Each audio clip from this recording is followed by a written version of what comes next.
इस वीडियो में हम लोग देखेंगे क्लास 6 साइंस की बुक का chapter 7 getting to know plants का part 2।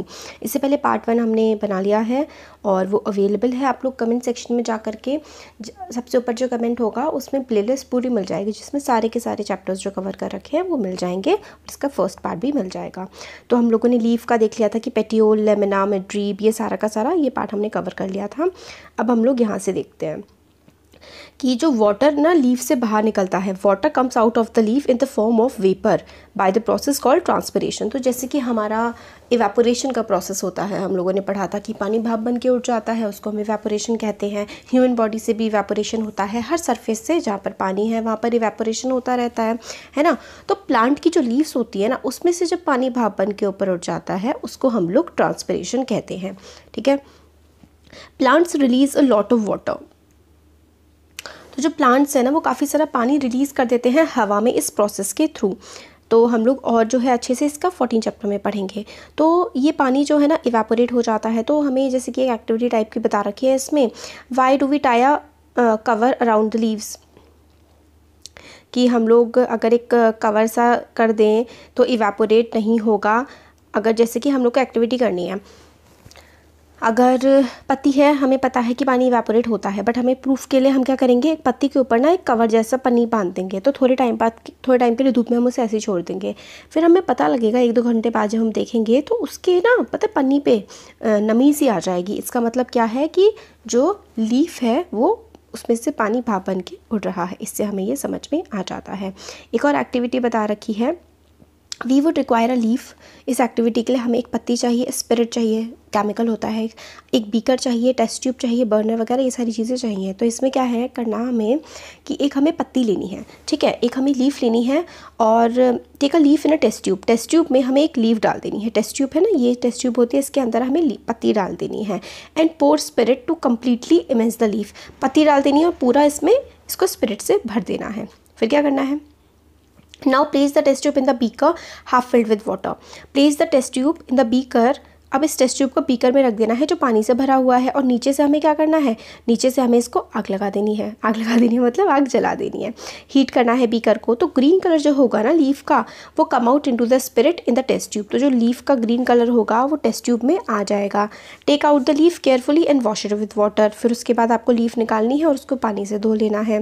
Place it on the watch glass and pour some iodine solution over it. फिर उसके बाद हमने जब लीफ निकाल ली उस स्पिरिट में से जो उबाला हुआ था, फिर उस पर हमने उस पत्ती पे अगर हम आयोडीन का सोल्यूशन डालेंगे तो हम देखेंगे ना कि ये देखिए हमने क्या करा यहाँ पर।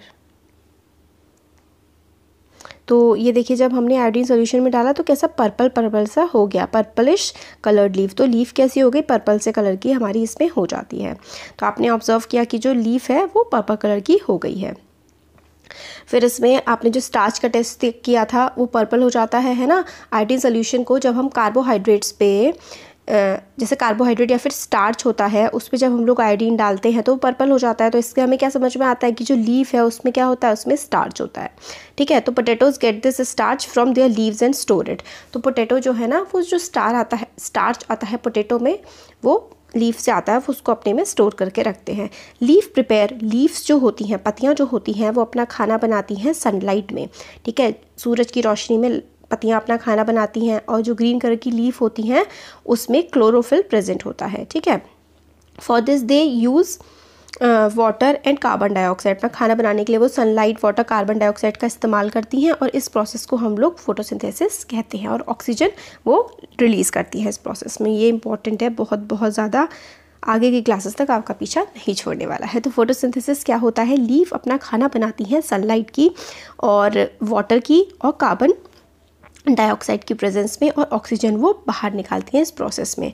ठीक है। और इस तरीके से वो अपना खाना प्रिपेयर कर लेती हैं।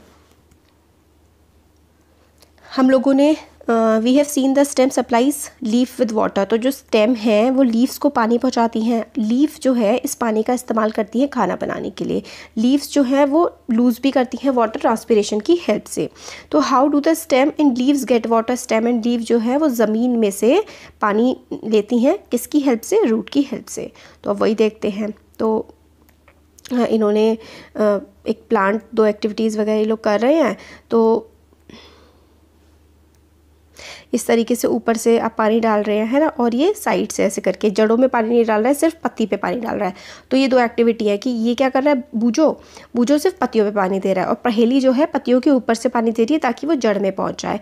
तो कौन सा पौधा सूखेगा, ये वाला पौधा सूख जाएगा। क्यों? क्योंकि उसकी जड़ों में तो पानी गया ही नहीं, उसकी जड़ों में जो है पानी नहीं जाएगा। पत्तियाँ तो अपने अंदर पानी एब्जॉर्ब नहीं कर लेंगी, वो तो उड़ा देंगी ट्रांसपिरेशन से, है ना। तो हमें ये समझ में आता है both the plants are water regularly but one is without roots, isn't it.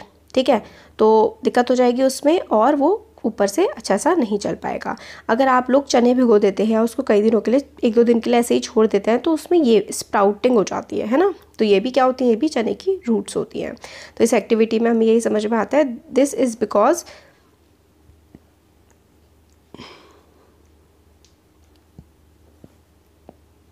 तो ये सारा का सारी एक्टिविटीज़ है, इतना इंपॉर्टेंट नहीं है। आपके लिए इंपॉर्टेंट है कि जो रूट्स होती है ना, उसको मिट्टी की ज़रूरत होती है, क्योंकि वो मिट्टी में ही जम पाती हैं, मतलब अपनी पकड़ बना पाती हैं और वाटर एंड मिनरल्स को एब्जॉर्ब करती हैं। This is because roots help in holding the plants firmly to the soil. Roots जो है ना वो हेल्प करती हैं कि जो प्लांट ना ऊपर खड़ा हुआ है वो किसकी वजह से खड़ा हुआ है, क्योंकि ज़मीन के नीचे उसकी जड़ें हैं, जड़ें ही उसको मजबूती प्रदान करती है, जिसकी वजह से प्लांट खड़ा रहता है। They anchor the plant to the soil. Anchor मतलब जड़ें जो हैं प्लांट को ज़मीन से जोड़े रखती हैं। ठीक है, ये इसमें बताया गया है। अब देखिए आगे, ये भी एक्टिविटीज़ वगैरह हैं, आपके लिए इतनी इंपॉर्टेंट नहीं है, आपकी क्लास में करवाते ही नहीं है इन एक्टिविटीज़ को। अब देखिए, for roots of the kind shown in the, अब 2 तरीके की रूट्स होती हैं। रूट्स के ना 2 टाइप्स होते हैं, 2 टाइप की होती हैं। एक होती है टैप रूट और एक होती है लेटरल रूट। यहाँ से जो है थोड़ी इंपॉर्टेंट चीज़ है, उससे पहले इतना इंपॉर्टेंट नहीं था, टैप रूट और लेटरल रूट। तो देखिए क्या है, ये वाली जो है ना टैप रूट होती है, जो ऐसी एक जड़ होती है लंबी सी, और उसमें से बाकी जड़ें निकल रही होती हैं। ठीक है, एक लंबी सी ऐसे करके जड़ होती है और उसमें से बाकी जड़ें निकल रही होती हैं। इस तरीके की जो रूट होती है ना, उसको हम लोग टैप रूट कहते हैं। और अगर बहुत सारी जड़ें होती हैं, ठीक है, बहुत सारी जड़ें होती हैं और उसमें से ही रूट्स निकल रही होती है, बहुत सारी जड़ें हैं और उसमें से ही रूट्स निकल रही हैं, तो इस तरीके के रूट्स को हम फाइब्रस रूट कहते हैं। मतलब एक लंबी सी रूट है और उसमें से जड़ निकल रही है, तो वो टैप रूट हो गई। और बहुत सारी जड़ें जो हैं इस तरीके से निकल रही हैं, तो उसको हम लोग फाइब्रस रूट कहते हैं। तो ये इस तरीके से जो ये लंबी सी है, ये वाली तो टैप रूट हो जाएगी, और इसमें से जो निकल रही होती है ना, उसको हम लोग क्या कहते हैं, लेटरल रूट कहते हैं। तो ये लंबी सी जो है ये तो टैप रूट हो गई, और इसके अंदर से जो ये ऐसे करके निकल रही हैं, ये हमारी लेटरल रूट हो जाएंगी। और ये जो है, ये देखिए, इनको हम फाइब्रस रूट कहते हैं इस तरीके की। तो ये लिखा हुआ है द मेन रूट, जो फर्स्ट फिगर में है वो टैप रूट है, उसमें से जो छोटी छोटी रूट्स निकल रही हैं वो लेटरल रूट है। दूसरे बी पार्ट में जो एक मेन रूट तो कोई है नहीं, सारी मेन सी हैं, और इस फाइबर जैसा बहुत सारा ऐसे जैसे जाल टाइप का बना रही है, तो उसे फाइब्रस रूट कहते हैं। अब एक और एक्टिविटी दे रखी है हमें, separate the plants you have collected. तो ये सब इतना इंपॉर्टेंट नहीं है इसमें, क्योंकि आप लोगों को ये एक्टिविटीज़ मतलब यही सब बताया गया जो हम लोग पढ़ते आ रहे हैं ना, मतलब शॉर्ट में बता दिया कि टाइप ऑफ विनेशन, एक तो रेटिकुलेट विनेशन होता है। अगर आपको याद है टाइप ऑफ विनेशन तो ज़रूर बताइए। चलिए मैं आपको फिर से बता दूँ, ये देखिए। तो देखिए, एक होता है लीफ में विनेशन, एक रेटिकुलेट विनेशन होता है और एक पैरेलल विनेशन होता है। पैरेलल विनेशन में जो लीव्स होती है ना, वो पैरेलल टाइप की होती है। ये देखिए, ये हमारा फर्स्ट वाला रेटिकुलेट विनेशन है। रेटिकुलेट विनेशन में ना क्या होता है, जाल जैसा बनता है लीव्स में, जाल जैसा। और पैरेलल विनेशन में इस तरीके के से पैरेलल टाइप की रूट्स होती हैं। ठीक है, रूट्स नहीं, सॉरी, लीव्स होती हैं। तो ये इसमें था हमारा। अब आगे हम लोग रूट्स के बारे में हमने देख लिया, 2 टाइप की रूट्स होती है, टैप रूट और फाइब्रस रूट। टैप रूट इस तरीके से होती है, फाइब्रस रूट ये होती है। और टैप में मेन वाली टैप होती है, और साइड साइड में जो है ये लेटरल रूट्स इसमें से निकल रही होती हैं। अब types of root and types of leaf venation, ये सब इतना वो नहीं है। अब आगे देख लेते हैं हम लोग। आगे है हमारी फ्लावर्स के बारे में बताया गया है। आप लोगों ने देखा होगा, you are shown 3 branches of a rose. आपको 3 तरीके की ब्रांचेस दिखा रखी है रोज़ की, A, B और C। Which one will help you best to recognise the plant. तो आपको किससे आप आराम से प्लांट को रिकॉग्नाइज कर पाएंगे? ऑब्वियसली C से कर पाएंगे, है ना, C वाला जो है, क्योंकि आपको डायरेक्ट फ्लावर इसमें दिख रहा है। Which colour did you use for the flower in figure? ये देखिए, पिंक सा कलर है। ठीक है, तो आपने क्या मैंगो के फ्लावर देखे हैं, ये सब फ्लावर देखे हैं, किस किस कलर के होते हैं, ये सारी की सारी बातें बता रखी हैं। अब देखिए, इंपॉर्टेंट चीज़ इसमें यहाँ से निकल के आती है, जो फ्लावर की पत्ती होती है ना, पत्ती, ये जो होती है पत्तियाँ होती है ना फ्लावर की, इस वाली चीज़ को हम लोग क्या कहते हैं, पेटल कहते हैं। फ्लावर की पत्ती को, फ्लावर की जो पत्ती होती है ना, उसको हम लोग क्या कहते हैं, पेटल कहते हैं। तो जो फ्लावर की पत्तियाँ होती हैं, पत्ती, ठीक है, उसको हम लोग क्या कहते हैं, पेटल कहते हैं। और ये जो इसके अंदर एक तरीके से आप रोज़ के फ्लावर के जो नीचे देखेंगे ना, ग्रीन वाला, इसको हम लोग सेपल कहते हैं। ठीक है, तो प्लांट किस किस से चीज़ होती है, एक पेटल होती है प्लांट में और एक सेपल होती है, ये चीज़ हो गई। ठीक है, इसमें यही वाली चीज़ इंपॉर्टेंट थी। बाकी आपको थोड़े एग्जांपल दिए हुए हैं। इनर पार्ट आपको प्लांट का देखना है तो आप उसको कट करना पड़ेगा, और ये सारी की सारी चीज़ें दे रखी हैं। अब अगर आपको to remove the sepal and petal too, अगर आप और लीफ के और अंदर देखेंगे, पेटल और सेपल के अंदर देखेंगे ना, तो आपको ये चीज़ें मिलेंगी। एक एंथर होता है, फिलामेंट होता है ना, पार्ट ऑफ स्टेमन होते हैं। पहले स्टेमन क्या होता है, तो देखिए ये स्ट्रक्चर है आपके फ्लावर का, पार्ट्स ऑफ फ्लावर।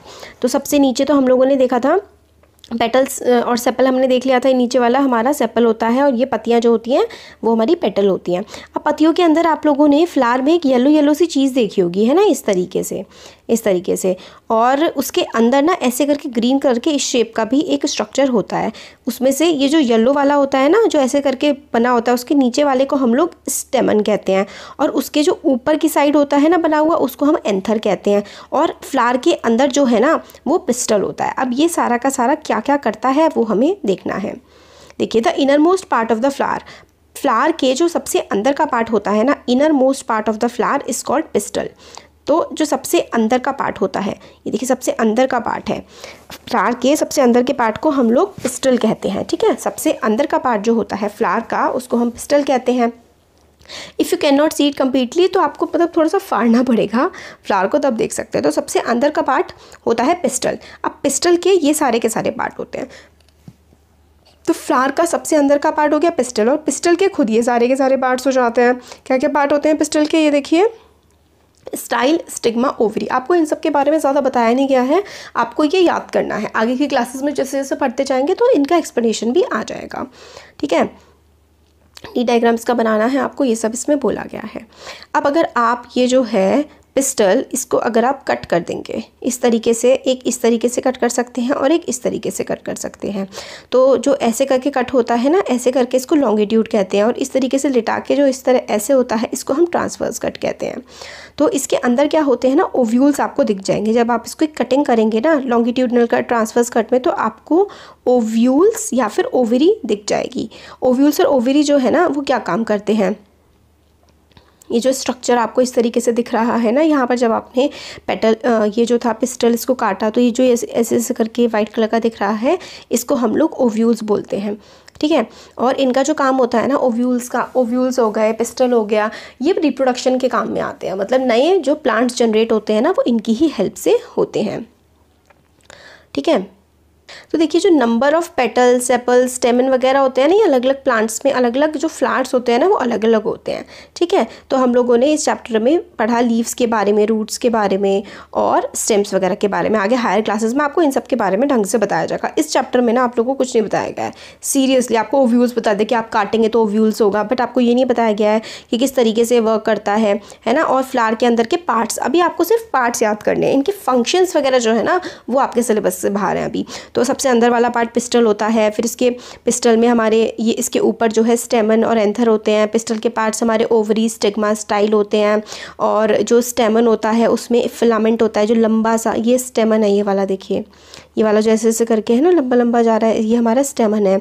स्टेमन जो है, स्टेमन इस तरीके से होता है, इसका ऊपर वाले पार्ट को हम लोग एंथर बोलते हैं। ठीक है, और जो नीचे वाला पार्ट होता है इसको हम लोग फिलामेंट बोलते हैं। 6th क्लास में आपसे सिर्फ रटवाएंगे, और इनके जो है आपको फंक्शनिंग 7th क्लास में पता लगेगी, और आगे 8th क्लास 10th क्लास तक चलता ही रहता है। जो बायो लेंगे उनका तो चलता ही रहेगा। ठीक है, तो ये हमारा जहाँ पे चैप्टर कंप्लीट हो गया। Thank you.